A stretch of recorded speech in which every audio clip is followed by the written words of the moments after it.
Welcome to Redtastic. Story 1. Am I the a-hole for not letting my sister's family drive my car? Background. I'm living at home because I was getting work done on my house, which is on pause now. My sister, her husband, and their kids, 16 male, 17 female, are also living at home because she lost her job months before COVID and moved in for my parents' financial support. At the house, we have 4 cars. Dad's Audi, Mom's Mercedes, Prius that they use as a beater, my BMW M4. Parents stopped driving so much, so my mom planned to gift the Prius to my sister's kids as they are just reaching driving age. My sister never got her own car and used the one my parents bought for her as a teenager. I bought my own car when I was 16, so I let her keep it for a while until it broke down and she sold it. My sister has been in multiple accidents at fault and made the family insurance skyrocket, and she has gotten multiple tickets for stupid things like rolling stops or illegal turns. My parents and I think she's a pretty bad driver, but her and her husband swear she's great and that those other accidents were not really her fault. Husband also has an accident history, but I don't really know the details. She got extended driving school past what was required because she struggled or didn't care, but I do different things and my parents trust me with their cars. My dad's Audi is electric, and while it's a great car, for some reason my sister and her husband have never trusted it because they don't believe that electric cars are reliable, and my dad's never really let them take it out. My mom also has a great Mercedes, which she doesn't want my sister to touch.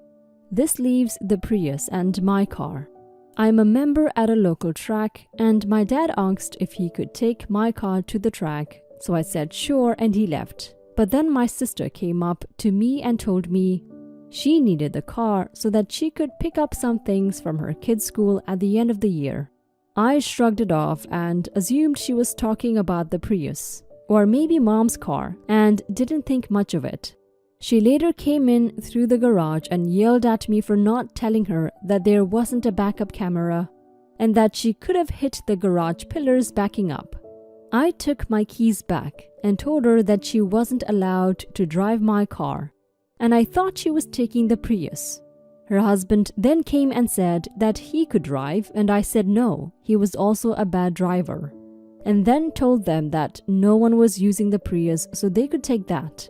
She gets upset with me because she says that the Prius is below her because it's going to her kids, and that she should drive a better car than them.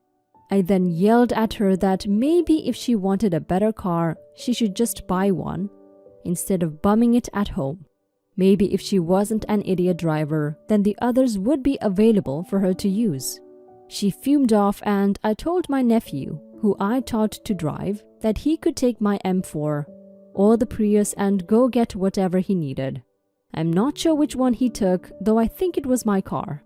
Am I the a-hole for not trusting my sister and brother-in-law, who I know are bad drivers, but letting my nephew, who I've just taught, use it?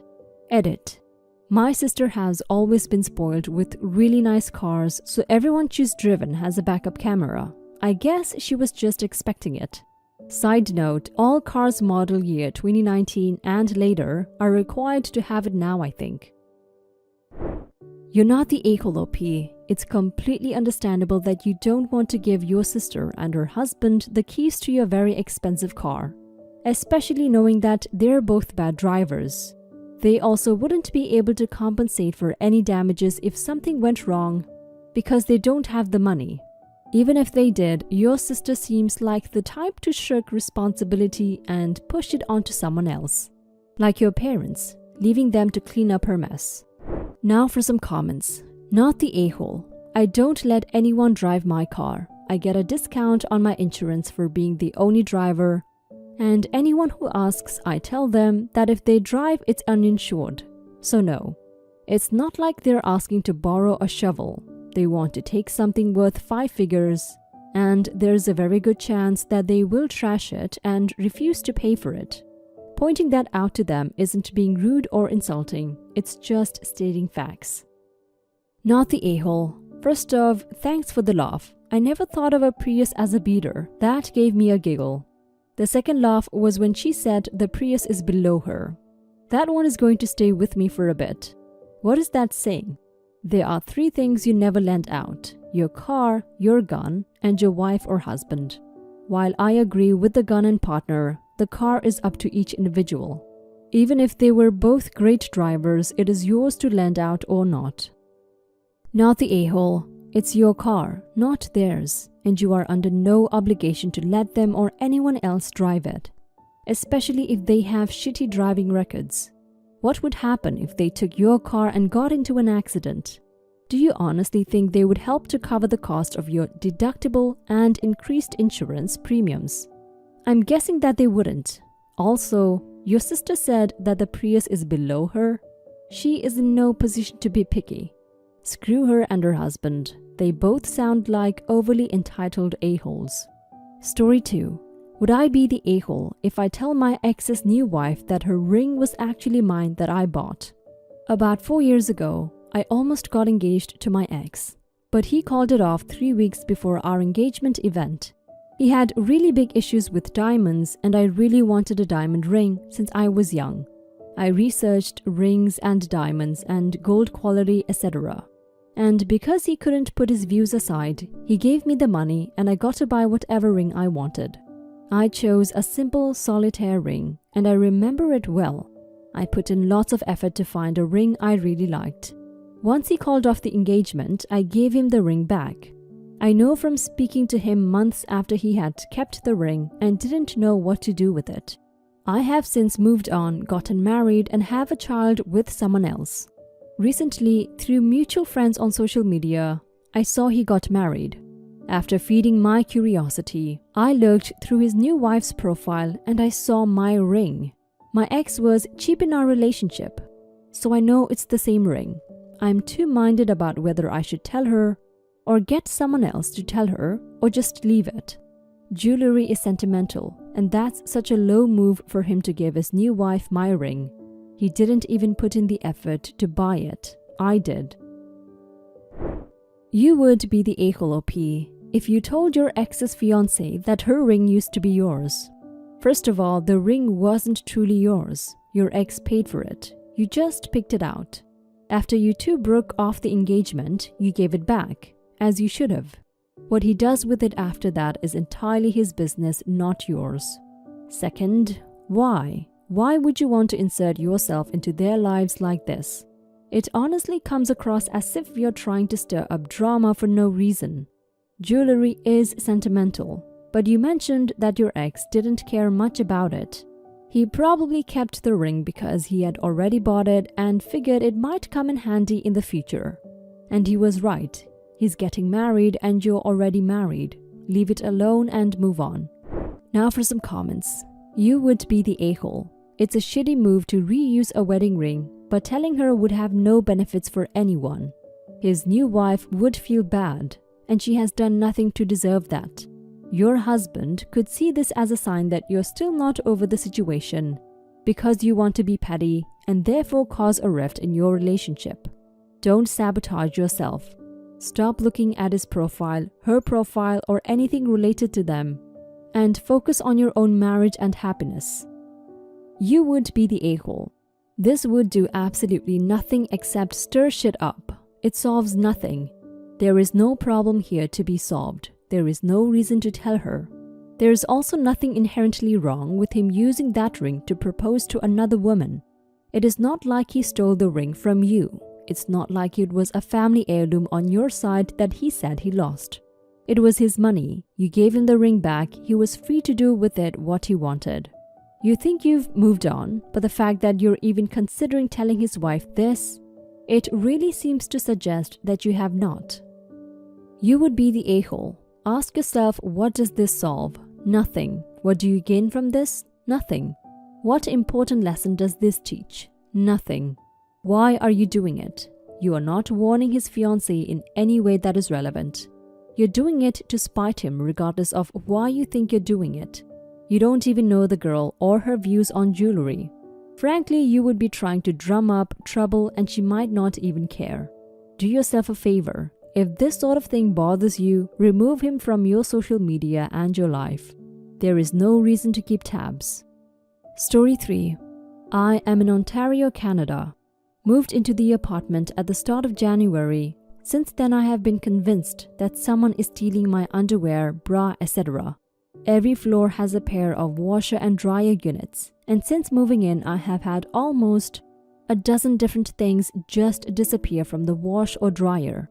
The room is so tiny that there is nowhere to sit, aside from sitting on top of one of the machines, so it makes it very hard to wait for it.